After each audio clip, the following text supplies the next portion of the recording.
deathly silence was what enshrouded the forest.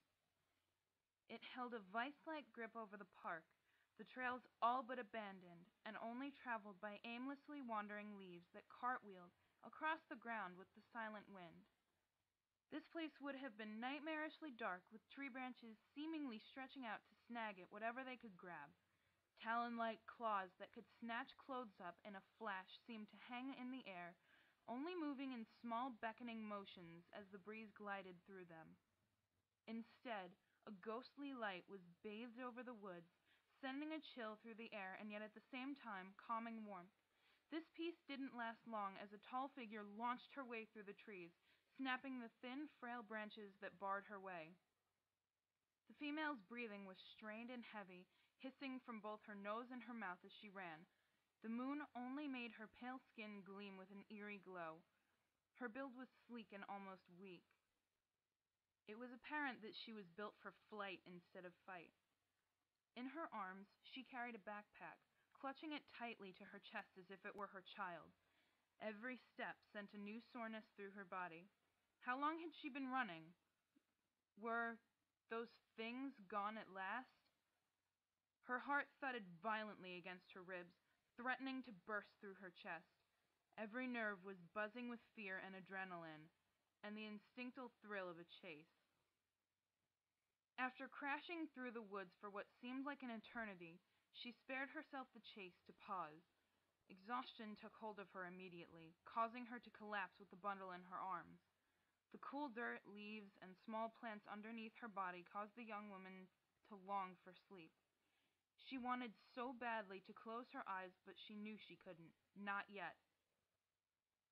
Gulping down air to slow her breathing and wiping her arms of the sweat that glistened in the diamond-like beads on her skin, she warily glanced around and strained her ears for any sign of life.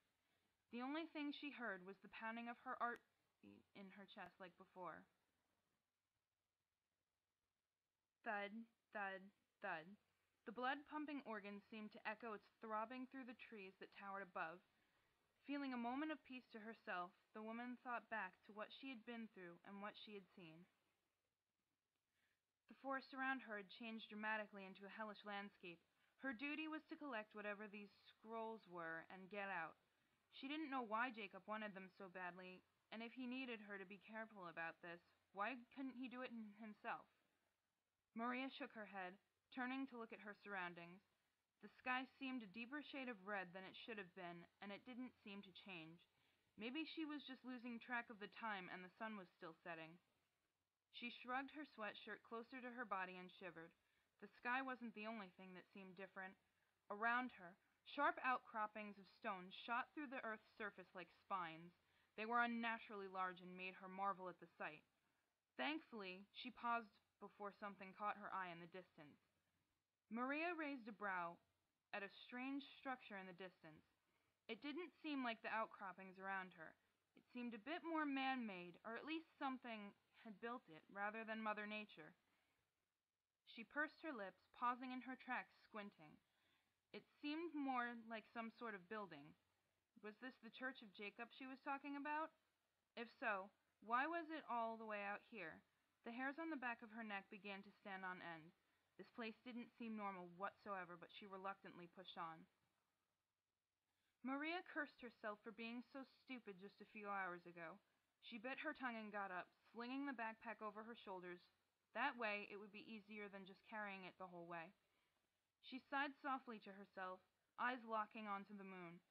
She hoped silently that the trail she had been running along would lead her back to the parking lot, and she prayed to whatever gods were out there that Jacob was in his car waiting for her. After the ordeal tonight, she wasn't going to walk home without giving her companion a nice hit on the jaw next time he saw him. She closed her eyes for a moment longer and listened to the crunching gravel underneath her shoes. Her mind flashed terrifying images of those horrific masks in her head. They looked so real. Were they truly masks? Or maybe those were the faces of whatever beasts had chased her. Once again, the hairs on the back of her neck stood on end. Maria just wanted out of this forest, and she wanted out now, already blamed into a slight trot.